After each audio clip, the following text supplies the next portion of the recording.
Selamat sore, ketemu lagi sama saya Ginta Karina. Seperti biasa, saya akan menemani kalian untuk menunggu buka puasa. Ya, kalian bisa menyiapkan makanan buka puasa, minuman buka puasa sambil dengerin kita di sini. Dan kemarin kan kita ngobrol-ngobrol sama Alia Mas Said tentang musik, tentang macam-macam gitu. Terus promo juga lagu yang barunya dia. Sekarang kita bakalan ngobrol sama adalah kalian kalau udah ngeliat feednya Instagramnya Biblu pasti kalian udah tahu Aryo Wiswinar Teguh ya. Dia salah satu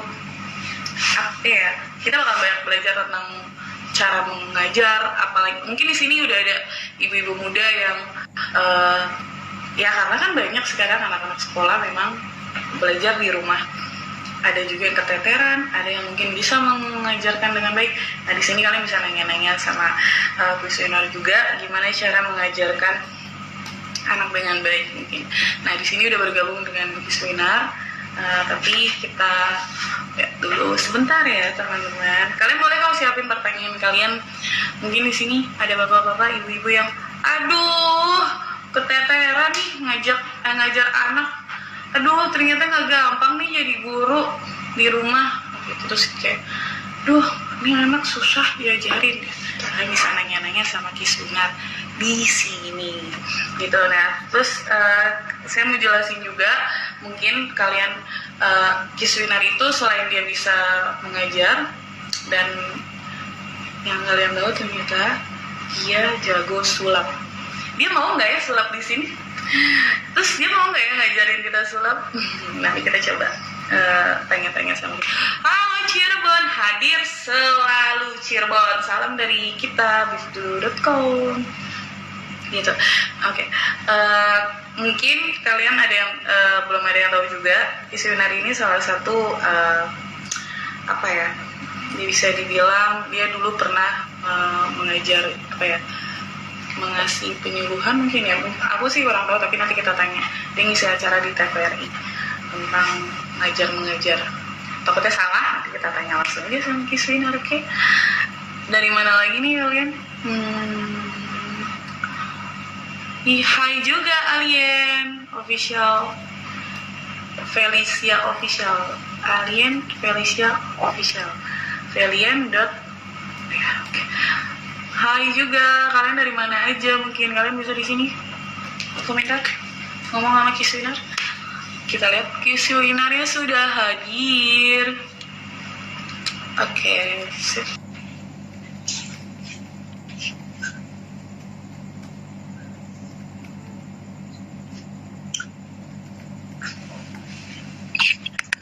Halo, Kak. Hai, apa kabar? Baik, alhamdulillah. Ya, gimana Kak? Selama PSBB ini mungkin kegiatannya? Oh ya, jadinya ya di rumah aja udah ngikutin apa kata pemerintah, nggak usah keluar kalau nggak penting, nggak usah pokoknya mengurangi interaksi sama publik lah, jadi di rumah aja. Iya betul. Ini kan banyak juga ya, pasti kan anak-anak sekolah pada di rumah kan untuk belajar di rumah. Iya pasti, maksudnya kayak aku kan juga ngajar ya gitu, dan sudah 2 bulan ini ya, 1 term ini kita ngajarnya dari rumah. Jadi anak-anak di rumah kita melakukan kegiatan belajar mengajarnya lewat internet ya, kayak gini. Metodenya seperti apa sih? Mungkin kayak ngasih kan karena tidak interaksi langsung ya. Kalau misalnya ke interaksi langsung bisa ada yang bengong atau ada yang lain bisa kita tegur. Nah ini gimana? Nah kalau di sini kan memang di sekolahku ini kita punya metode namanya tuh home based interactive learning gitu. Jadi memang gimana caranya kita kegiatan belajar mengajar yang interaktif tapi terpisah gitu kan. Sebenarnya kan agak lucu ya, interaktif tuh kan harusnya ya kita berinteraksi, tapi ini terpisah gitu. Jadi yang pasti tidak seperti one model fits all. Jadi kita justru mengikuti apa kata Mas Menteri. Mas Menteri kan bilangnya adalah kita harus hapuskan satu kegiatan atau pembelajaran atau pengukuran yang sifatnya itu kayaknya mukul rata gitu. kita nggak boleh kayak gitu kan, karena semua orang itu punya kemampuan yang beda-beda, semua orang punya pencapaian yang beda-beda, skill segala macam, latar belakang semua ngaruh. Nah, jadi kita bikin gimana caranya supaya anak-anak itu mendapatkan pemahaman yang sama, tapi diukur dengan cara yang beda-beda. Misalnya ada satu, kita bicara gambar deh gitu. Kalau gambar kan dari yang biasa sampai jago banget. Aku nggak bisa bilang bahwa yang biasa itu nggak jago gitu. Jadi aku harus bilang bahwa pencapaiannya dia adalah dia bisa menggambar. Sementara yang teknisnya sudah jago, aku akan bilang bahwa pencapaiannya dia adalah dia paham betul kapan harus pakai teknis yang diperlukan. Nah, pada akhirnya nanti anak-anak itu akan mendapatkan nilainya masing-masing gitu. Jadi nggak cuma kayak lemparin tugas, udah tinggal gitu. Nanti besok kumpulin gitu. Karena memang banyak yang ngeluh kayak gitu kemarin-kemarin, beberapa orang di ya teman-teman lah ya, aduh anak gua nih ini gimana nih gitu. Sampai paling parah ya, tolong bantuin kerjain dong gitu.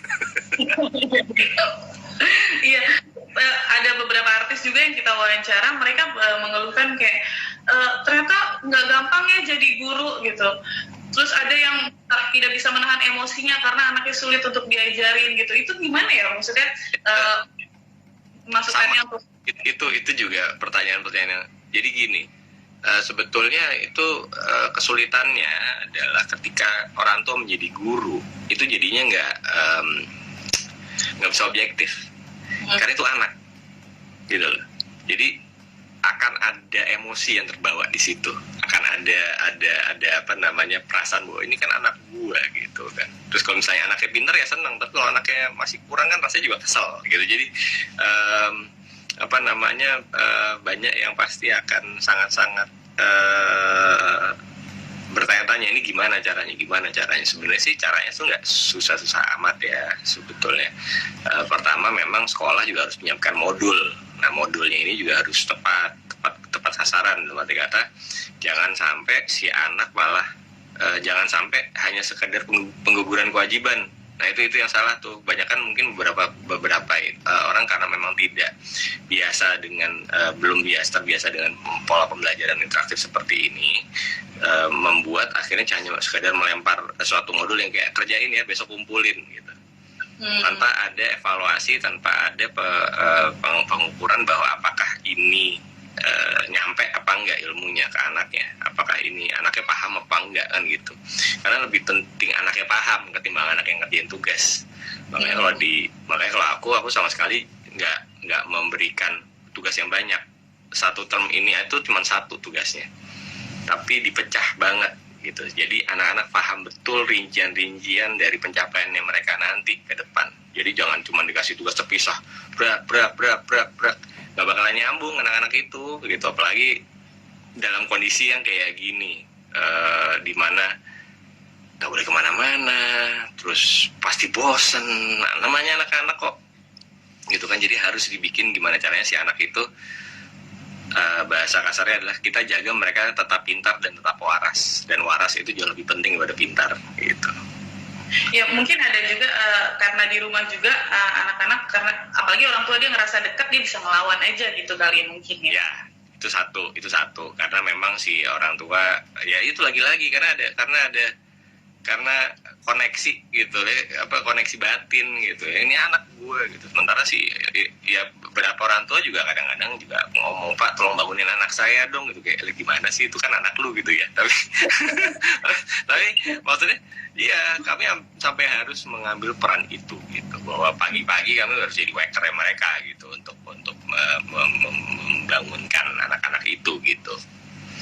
Tapi pernah nggak mengajar itu ada yang nggak hadir atau mungkin pasti semua hadir?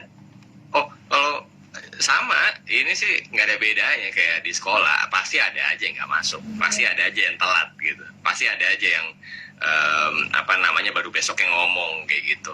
Kadang-kadang ada yang ngomongnya tuh ya jadinya lucu, beda banget gitu. Alasannya tuh jadi kayak kalau pagi gitu kan, kelas pagi, kenapa kamu macet gitu kan? Nggak mungkin macet dong. Jadi kita sampai bilangnya udah baru bangun kan kamu kan gitu. Iya nih Pak baru bangun. Nah, ya udah ngaku aja nggak apa-apa, nggak bakal dimarahin gitu. Karena kalau kalau di sekolah tuh kan ada anak-anak tuh kan ngakunya pasti suka aneh-aneh gitu. Kadang kita cross check sama orang tuanya juga jadinya udah lain banget gitu. Ada anak yang nggak masuk nih kelas siang nih. Terus katanya internetnya mati. Pak, maaf Pak, internetnya mati. Oh ya udah, maksudku kan ya udah mau ngomong nih ke orang tuanya, Bu. Maaf, mungkin bisa dicek untuk koneksi internetnya, jadinya nanti anaknya terhambat ini pembelajarannya. Oh, internetnya lancar-lancar aja kok Pak, ini anaknya aja ketiduran. Nah ya udah, nah, kan. Nah,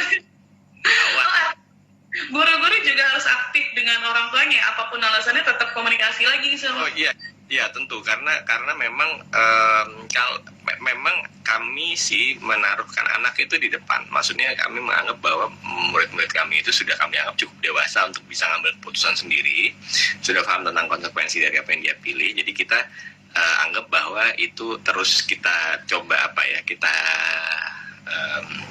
jalanin aja itunya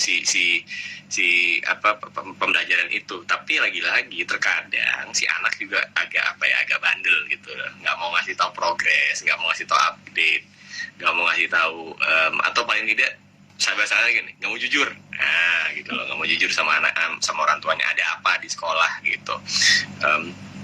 Karena kan karena sekarang semuanya serba digital, berarti kan semua ada buktinya tuh.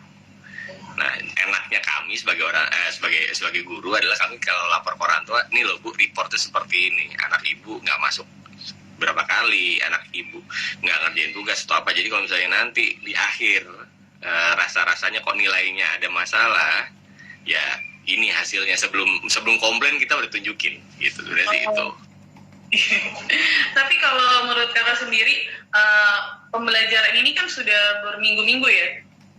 Dampaknya mungkin untuk murid-murid itu seperti apa sih nanti? Apa bisa lebih baik atau mungkin ada yang berkurang atau gimana? Tentunya kan ini bukan suatu hal yang normal ya. Makanya kan ada istilah this is the new normal gitu.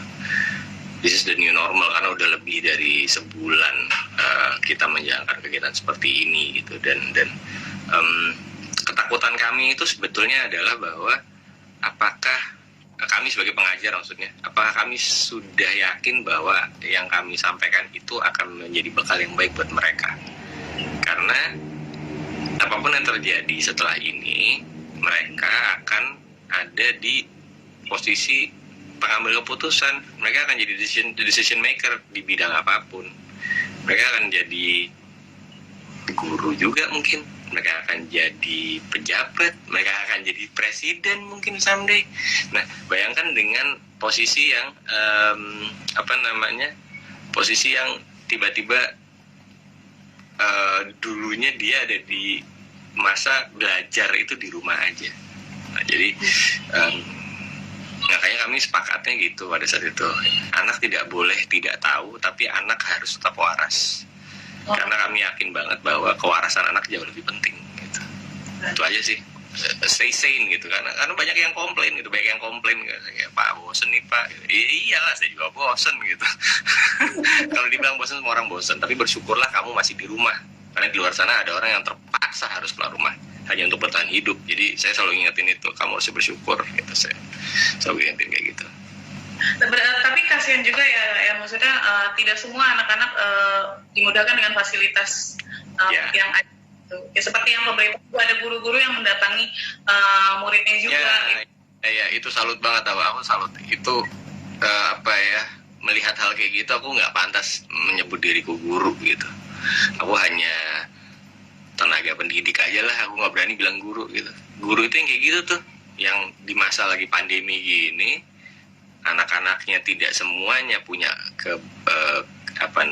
akses ke teknologi yang bagus, mau nggak mau tetap manual, tapi kan nggak bisa kalau ngumpul, akhirnya satu-satu loh. Itu dedikasi itu yang membuat aku kadang sebagai orang yang ada di pendidikan itu malu, maksudnya kayak aduh gue cuman gini doang loh gitu, maksudnya ketimbang orang-orang yang betul-betul datengin muridnya satu-satu, diteleponin, ayo belajar kayak gitu-gitu, dan jujur aja penghasilan mereka tuh kecil gitu loh. Nah, jadi apresiasi untuk guru yang memang bekerja keras supaya anak-anaknya dapat ilmu di masa yang tidak menguntungkan ini tuh harusnya lebih gitu. Jadi tenaga pendidik, maksudnya bukan aku nggak menyebutkan diriku nggak, tapi orang-orang luar sana itu guru-guru yang memang mereka harus datengin murid atau itu loh yang harusnya dapat apresiasi sama juga kayak tenaga kesehatan. Dan mereka keluar rumah loh, itu resiko loh gitu loh untuk mendidik. Keluar rumahnya bukan buat jalan-jalan gitu, maksudnya keluar rumahnya bukan buat jalan-jalan. Tapi semua guru sih salut sih, aku menilainya karena mereka masih bertanggung jawab gitu, walaupun mengajar kan tidak mudah dan mereka juga merasa beban lah ya gitu. Nyampe nggak sih apa yang gue ajarin, pasti mereka ngerasa gitu ya, setiap guru pasti. Gitu. Kalau nggak salah juga kakak pernah mengisi presenter di TV TVRI. Oh iya itu dulu banget. Jadi karena kan aku mengajar seni rupa kan, seni rupa itu memang hal yang aku suka lah gitu, dan ternyata setelah aku berkarya, kan aku berkarya dengan kertas gitu ya, aku bikin karya dengan kertas, lama-lama kok aku melihat bahwa ternyata aku nggak jauh-jauh amat dari apa yang keluarga aku kerjakan gitu. Maksudnya aku lahir di keluarga pendidik, ayahku dari mama itu dosen kimia lagi, terus yang putriku itu adalah guru matematika gitu, kayak udah mantap gitu. Harusnya kan kebayangnya cucunya pasti jadi matematikawan gitu ya, nggak kejadian sebenarnya. Akhirnya jadi seniman gitu, dan ternyata akhirnya menjadi guru seni rupa gitu. Dulu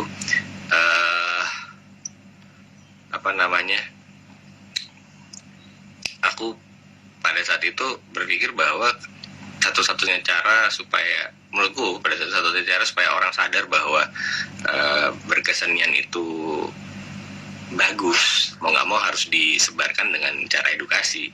Nah kebetulan TVRI waktu itu punya program namanya Ayo Sekolah di TVRI. Kalau di googling sih masih ada tuh beberapa episodenya, di YouTube tuh ada tuh gitu, dimana aku ngajarin cara bikin prakarya kayak apa ya banyak sih, aku ngajarin beberapa hal gitu, dari yang paling sederhana kayak misalnya bikin patung, bikin kayak apa ya, ini ada ini aku bikin ini muka aku, maksudnya sih muka aku sih ini. Oh. Ya gitu. Oh itu.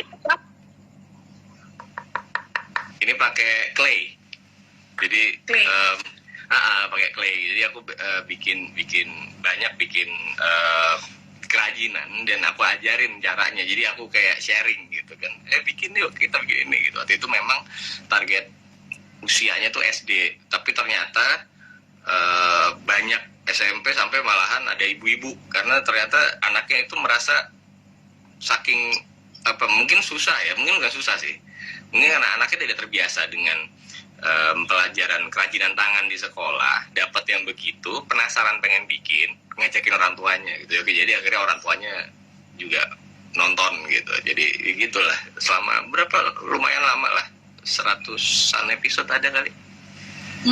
Itu sangat berguna sekali karena kan melatih juga ya, melatih kreasi, karena belum tentu di sekolah dia mendapat pelajaran yang itu, tapi ini yang baru.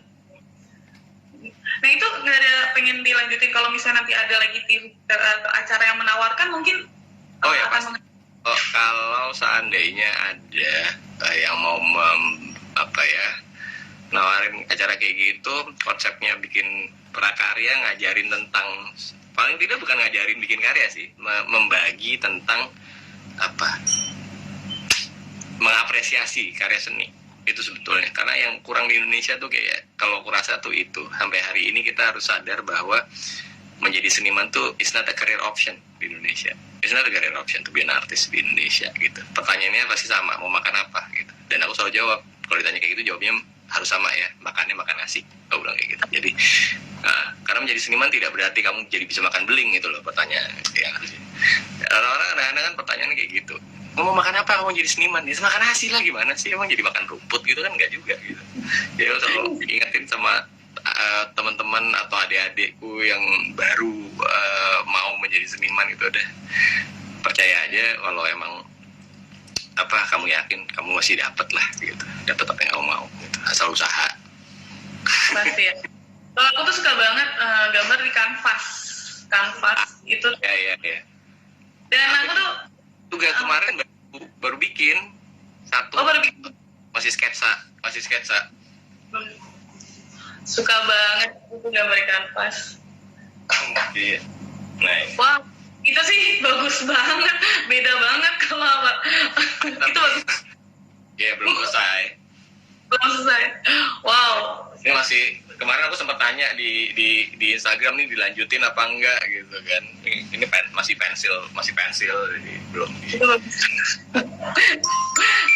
Kalau saya tidak sebagus itu, cuman suka aja gitu. Cuman karena orang tua selalu bilang apapun itu hasil kamu sendiri gitu. Iya, benar. Hasil sendiri. Benar. Itu. Oke. Selain menjadi guru, ternyata Kaki Suwinar ini juga jago sulap, betul? Dibilang enggak sih ya, dibilang jago tuh enggak jago. Sebenarnya sih lebih ke apa? Dari kegiatan ngisi waktu luang sih gitu. Bahasanya mencoba untuk kalau misalnya apa kan kalau di apa ya, pertemuan keluarga lah atau apa gitu pasti kan suka ada ngumpul ngajakin apa, terus biasanya apa ya namanya, ya biasanya suka ada kan yang kayak ya karena aku buka aja, aku tuh kayak beli clown sebenarnya aku tuh clown, jadi kalau aku ada tuh pasti kayak ayo dong gitu kayak jadi kayak ya mau nggak mau akhirnya melatih diri untuk bisa mengkaryakan gitu, mengkaryakan penonton ini gitu kan, gimana caranya biar mereka terhibur gitu kan, tapi gimana caranya juga biar terhiburnya juga nggak yang standar, misalnya kayak apa ya, main musik. Kalau di keluarga aku tuh beberapa ini udah bisa main musik gitu, kayak nyanyi, karaoke gitu ya, itu mah pasti ya gitulah gitu kan. Tapi kalau misalnya aku pengen yang lain gitu, yang memang dulu yang aku suka ngasih tunjuk kayak contoh misalnya kayak gini misalnya kan gitu. Nah, itu yang membuat aku akhirnya pengen belajar gitu, pengen coba belajar gitu. Ya apapun lah, kalau misalnya pengen tahu ya pelajarin ya. Iya emang. Ada yang bilang katanya udah pernah bergaul sama Deddy Corbuzier ya, kata Teddy. Ya kalau itu sih emang ngobrol sama Mas Dedi, tapi nggak, aku belajar, sebenarnya aku belajar sulap itu otodidak kan, dari umur 7 tahun aku udah belajar sulap, bikin apa namanya ya, penonton pertama aku tuh mama, dan sampai sekarang, jadi penonton pertama aku tuh mama sampai sekarang, jadi kalau aku belajar sesuatu yang baru, mama aku tunjukin untuk pertama kalinya. Kalau mama ketipu, orang lain pasti ketipu. Oh, karena yang kedekatan itu aja masih nggak tahu, berarti orang lain tahu. Maksudnya Ya, ibu kita itu tahu, kita badan nggak enak dikit aja pasti tahu. Kenapa kamu kan gitu? Jadi kalau ibu kita aja, kalau mamaku aja udah nggak kena, udah kena nih, pasti orang lain kena, pasti. Kita sadar. Bener juga. Dilihat dari orang terdekat dulu ya. Itu kalau dikontrolin tuh, mama itu kalau dikontrol. Kalau mama masih kayak itu berarti belum. Tapi kalau mama udah bilang gimana tuh caranya tuh, nah berarti udah siap dipublikasikan. Siap nyari korban berikutnya. Ya, berarti udah siap itu, udah punya. Tapi ada pengen serius juga untuk menjadi sulap profesional mungkin?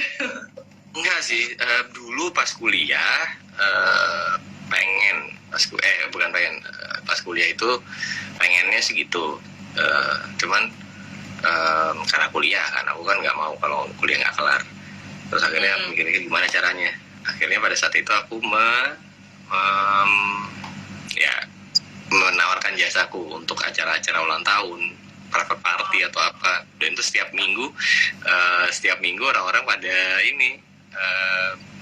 minta gitu, aku dibayar per jam, sejam sholat. Ya kayak gitu. Jadi aku selama aku setiap minggu dulu kayak gitu, ngasih perform ke acara-acara, dari mulai yang Sweet Seventeen, anak ulang tahun, sampai pernah sunatan juga, ya kan. Sampai pernah waktu itu bule-bule minta, jadi mereka private party dinner gitu, ada berapa orang gitu, mereka minta aku untuk sulap kayak gitu. Jadi emang ya semi profesional lah ya. Jadi nambah-nambah masukan untuk di jajan kuliah ya? Oh jelas, uang transport segala macam aman.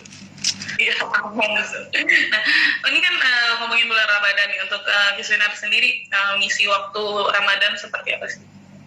Ya macam-macam sih. Pastinya ya kalau Ramadan ya kegiatan yang sifatnya mendekatkan diri lah ya. Maksudnya aku tuh memang bukan orang yang religius banget, tapi aku orang yang percaya bahwa manusia seburuk apapun pasti punya kesempatan untuk beramal, dan aku merasa bahwa kalau bulan puasa itu masanya banget gitu. Makanya kalau puasa tuh aku serius banget puasanya. Maksudnya aku benar-benar seserius itu kalau puasa gitu. Nggak ada yang namanya benar-benar aku jalanin segala apa yang dilakukan kalau lagi bulan puasa atau jalanin. Nggak ada yang aku coba untuk langgar gitu kan. Tidak ya, menjaga pandangan, menjaga emosi, menjaga hati, menjaga pikiran juga, pokoknya semuanya dijaga. Jadi yang aku mengusahakan supaya itu tetap aku jalanin, dan karena juga nggak bisa kemana-mana gitu, jadi akhirnya memang satu jadi murah karena nggak ada bukber ya kan. Terus nggak ada bukber, jadi murah karena nggak ada bukber, jadi segalanya biaya tuh full emang buat makan. Makanya aku selama bulan puasa ini udah naik sekitar berapa kilo gitu. Ini pipiku udah tembus. Naik berat badan sih sebenarnya. Kalau ditanya apa yang bisa didapat dari bulan puasa kali ini adalah berat badan. Itu yang nilai yang kelihatan sekarang tuh adalah berat badan, naik banget berat badan. Tapi perbedaan tahun lalu dan tahun sekarang untuk Kiswinar sendiri seperti apa? Puasa tentunya kalau puasa tahun lalu masih normal lah ya, maksudnya masih wajar gitu. Aku waktu pas bulan puasa tahun kemarin itu aku masih belum ngajar. Aku waktu itu sempat berhenti ngajar dulu. Aku bantuin temanku lah gitu. Terus pada saat itu berat karena hubungannya pada saat itu adalah tentang kancah perpolitikan gitu. Jadi aku betul-betul mesti sabar banget ngadepin orang-orang di lapangan yang masih yang biasa-biasanya yang maunya ngerjain itu kalau nggak ada duitnya nggak jalan gitu. Itu kan bawaannya bikin emosi aja gitu. Lu kerjain dulu, kalau perkara duit mah gampang gitu, susah gitu. Jadi akhirnya di situ sih tabah banget sih jadinya sih. Jujur aja di situ jadinya tabah banget. Aku jadi belajar lebih sabar tuh di situ. Karena aku sebenarnya orangnya agak nggak bisa tenang dengan orang yang soal kerja itu jelek. Maksudnya gini, belum mulai kerja udah misalnya gitu, belum minta kerja udah belum kerja tapi udah minta duitnya. Terus baru juga mulai udah mau nanya hasilnya, ya sabar dong, ada prosesnya gitu. Aku tuh orangnya jujur nggak bisa sabar sama orang-orang kayak gitu, tapi ya jadinya bagus belajar sabar di situ. Kesabarannya. Ini ngomong-ngomong, aku dengar katanya punya ukulele bikin sendiri ya? Oh ya, jadi gini ceritanya. Kalau itu tuh gini, sebenarnya itu tuh ide udah lama. Bukan ide sebenarnya, malah BM, banyak mau. Jadi gara-gara tuh gini, kan aku tuh kan gabung sama teman-teman yang namanya itu Jakarta Ukulele. Ya, obviously karena namanya Jakarta Ukulele kita main ukulele ya kan. Nah, terus banyak-banyak ngobrol segala macam, dan ternyata tuh kan ukulele tuh banyak banget jenisnya gitu kan, dari mulai bahannya, bentuknya, ukurannya, sampai aku tuh dulu tuh pengen namanya ukulele di bawahnya soprano. Jadi kan ukulele tuh segini nih. Iya. Nah, ini ada yang lebih kecil lagi gitu, karena pengen aku bawa-bawa gitu. Sampai aku waktu itu nemu, jadi ada soprano, ada sopranissimo lebih kecil lagi, tapi itu belum, aku susah banget nyarinya, di sini nggak ada gitu. Bahkan yang paling kecil aja masih gede gitu. Ini yang buatku nih cukup kecil, tapi ini masih gede buatku nih. Ada yang lebih kecil dari itu berarti? Ada, sebenarnya ada, cuman di sini nggak ada. Akhirnya aku mikir, daripada nungguin, mending bikin sendiri. Jadi maksudnya gitu loh, maksudnya karena aku suka kerajinanku ini, jadi aku aku merasa bahwa ya udah gue bikin lah gitu loh, susah amat sih gitu kan, emang susah apa sih, ternyata susah, maksudnya susah dalam arti kata, aduh ini bahannya segala macam, akhirnya ya karena PSBB juga segala macam, akhirnya aku pesan semuanya online, aku kirim partsnya, rakit semua. Dan ini disclaimer ya, ini bukan desainku nih, tapi aku mencoba untuk menerjemahkan desain orang dengan material yang aku punya, dengan alat yang aku punya gitu. Jadi aku melakukan apa yang kalau di desain sebenarnya ATM, amati, tiru, modifikasi. Jadi aku mengamati, terus aku meniru bentuknya, lalu aku modifikasi supaya materialnya gampang didapat segala macam. Dan ini nih ini baru nih, aku bahkan belum tunjukin ke teman-temanku semua nih. Ini Coba deh. ya, siap-siap nih, terkaget lagi cerita nih, segini nih. Oh iya, kecil ya. Dia lebih ramping. Jadi kalau dibandingin nih tuh. Oh iya. Wow, keren banget. Ini lebih tipis tuh ya, karena dia pindah ini tunernya ini aku pindah ke body. Oke. So, ini ada namaku lagi nih, gitu. Nah gitu tuh. Coba dimainkan sama semuanya ya? Sama, cuman memang, nah lagi-lagi karena ini aku masih benar-benar baru nyoba, jadi aku masih terbuka ruang untuk ini ya, improvement ya, R&D-nya masih terus jalan ini, jadi ini aku belum puas sama ini sebenarnya. Tapi kalau dimainkan sebenarnya udah bunyi, dia udah playable banget sebenarnya gitu loh. Udah. Memang masih tipis, tapi bisa dibawa-bawa gitu. Ini aku pernah masukin jaket kayak gini juga orang nggak tahu gitu. Pas aku tarik gini, ukulele gitu. Itu berapa lama proses pembuatannya? Yang lama sebenarnya nungguin partsnya sih. Yang lama tuh nungguin partsnya. Karena percaya apa enggak, beberapa parts ini nggak dijual di Indonesia. Jadi aku harus pesan dari luar gitu. Dan akhirnya waktu itu sekitar 3 mingguan deh. Enggak sih, sorry. Pokoknya sama bikin itu sekitar, dari nungguin barangnya itu sampai rakit itu sekitar 3 minggu. Tapi pas finishingnya, yang lama finishingnya sih. Wow. Itu keren sih. Keren banget. Tapi berbagi juga sama yang lain cara pembuatannya mungkin? Nah kemarin sih pada saat sempat karena aku cerita sama beberapa teman-temanku yang juga main musik gitu segala macem, mereka bilang, kenapa nggak lu ini aja, lu rapihin, lu produksi, lu ini pre-order gitu, lu bikin ini, lu jual gitu. Terus kayak ya coba deh gitu, maksudnya cobain aja deh gitu. Tapi aku belum mau rilis yang ini gitu. Ini aku mau nunjukin aja bahwa ini aku bikin ukulele yang lebih kecil, tapi aku mau coba untuk bikin supaya desain ini menjadi desainku banget gitu, yang memang secara bentuk dan fungsi tentunya, karena ini produk. Kalau produk itu harus mentingin fungsinya dulu daripada bentuknya. Fungsi itu jauh lebih penting. Jadi kalau fungsinya sebagai ukulele tercapai, dalam artian dia kenceng suaranya segala macam, kenapa enggak aku buka aja pre-order katanya gitu. Iya udah gitu, makanya ini masih menunggu lagi-lagi nih, nungguin parts lagi karena aku lagi pesen lagi untuk kemudian aku mau bikin lagi yang lebih, karena ini aku sampai bikin 2 nih. Oh, sampai bikin 2. Ya, sampai bikin 2 dengan ini 2 sebenarnya, tapi ini yang versi 1 sebenarnya. Ini versi 1. Versi 1 tuh suaranya nggak kenceng. Tuh. Versi 1 tuh nggak tahu ada masalah apa, makanya aku bikinnya versi 2. Ini versi 2. Versi 2-nya lebih. Boleh apa?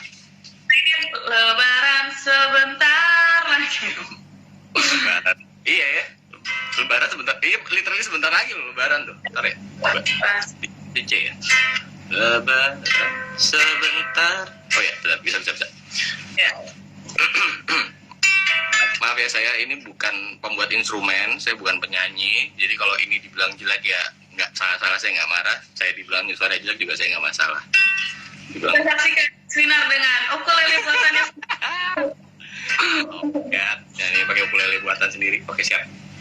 Bismillah. Tuh, Lebaran sebentar lagi, berpuasa sekeluarga, sehari penuh yang sudah besar, setengah hari yang masih kecil.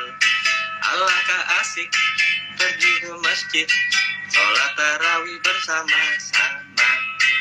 Lebaran sebentar lagi, berpuasa dengan gembira, menahan lapar, menahan nafsu, melatih diri sedari kecil, membaca Quran, sholat tarawih, melatih iman sedari kecil.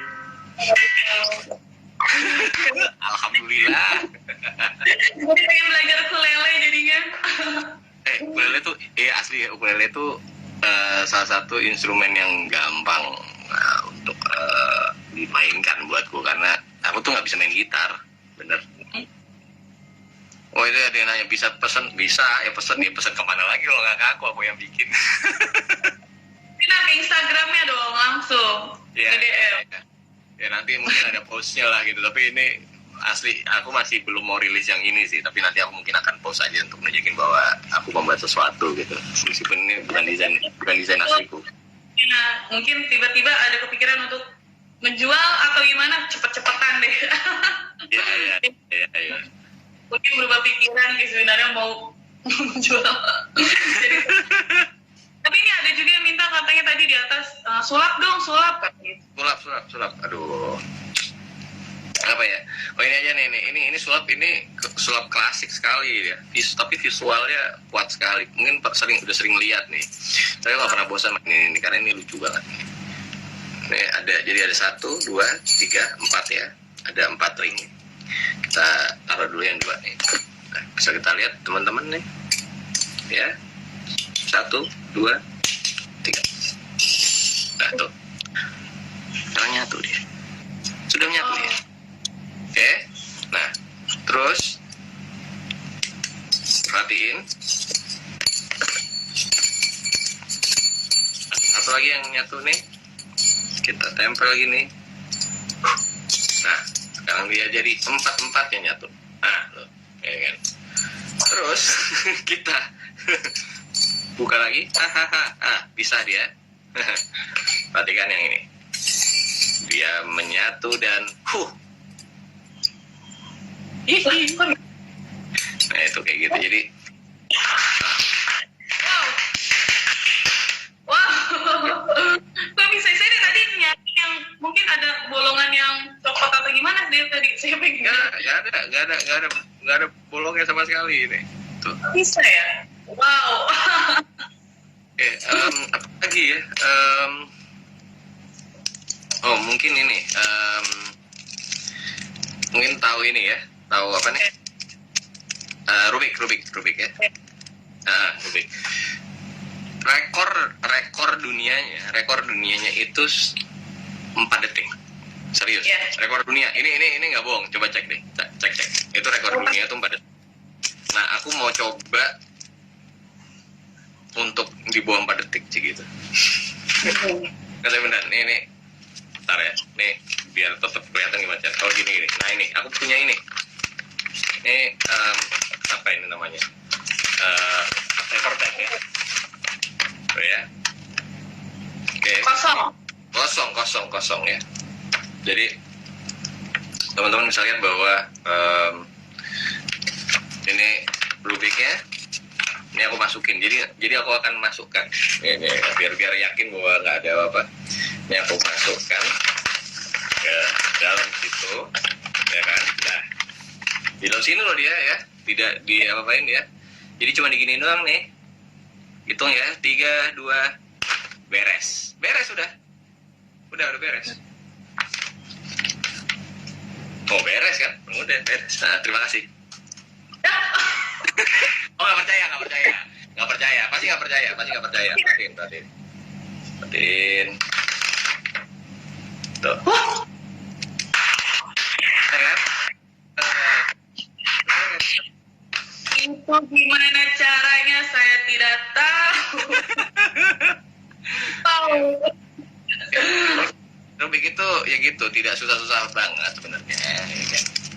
Oke sih. Oke. Masih banyak yang nanya, cuman waktu juga udah ini ya, maksudnya takutnya tiba-tiba Instagram langsung mati. Terima kasih banyak Kak Visioner.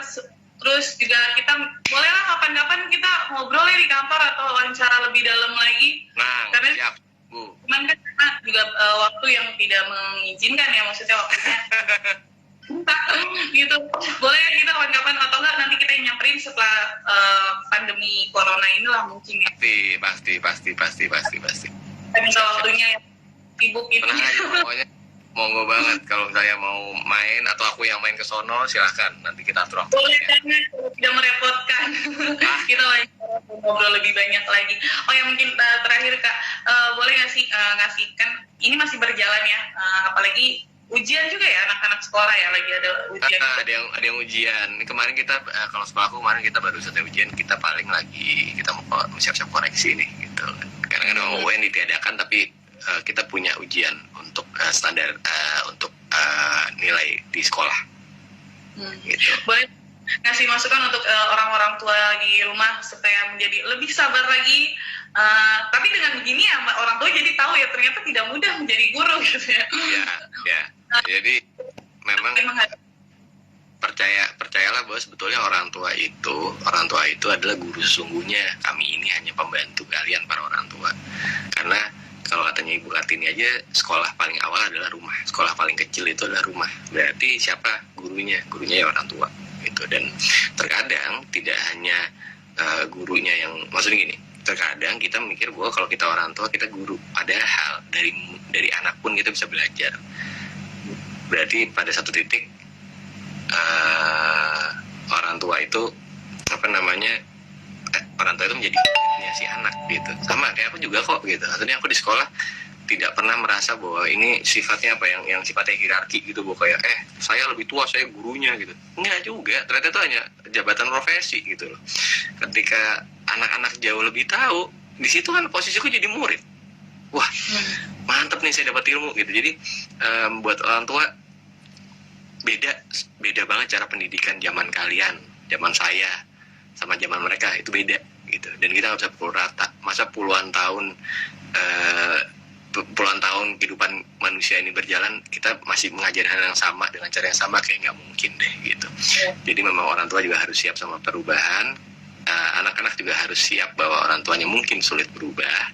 Dan pastinya kami dari tenaga pendidik sebisa mungkin anak-anak tidak kehilangan haknya untuk mendapatkan ilmu. Dan sebisa mungkin juga anak-anak tetap setiap ada kewajibannya untuk menuntut ilmu. Ilmu tuh harus dituntut loh. Jadi kamu tuntut saya untuk kasih ilmu. Jadi bukan mencari ilmu lagi, kamu harus tuntut ilmu itu ke saya sebagai pendidik gitu kan. Jadi memang karena kami tugasnya mendidik kalian, dan semangat, ingat ini bukan sesuatu yang memang mudah buat kita semua. Tapi di rumah aja itu jauh lebih baik dan itu lebih nikmat daripada kamu harus keluar untuk bertahan hidup. Jadi bersyukurlah kalau kamu masih di rumah aja, ada atap di atas kepala dan ada kasur di bawahnya. Itu tandanya kamu beruntung. Oke, siap. Terima kasih banyak, Kak. Sukses terus untuk karirnya. Kasih. Dan sukses untuk guru-guru di luar sana. Kak Kiswinar juga. Kalian luar biasa banget. Kita semuanya nggak bisa jadi apa-apa kalau nggak ada guru-guru, ya kan? Ya, Luar biasa. Dan kalian semua luar gara-gara guru. Aku juga nyesel pernah ngelawan guru, pasti lah ya gitu. Cuman semuanya kita pasti tahu kalau ternyata itu tidak mudah. Dan terima kasih banyak untuk guru-guru juga di luar sana, untuk Kak Kiswinar juga. Oke, siap. Terima kasih, Kak. Selamat berbuka puasa. Ya, Terima kasih. puasa juga buat semuanya. Terima kasih. Terima kasih. Hai. Oke.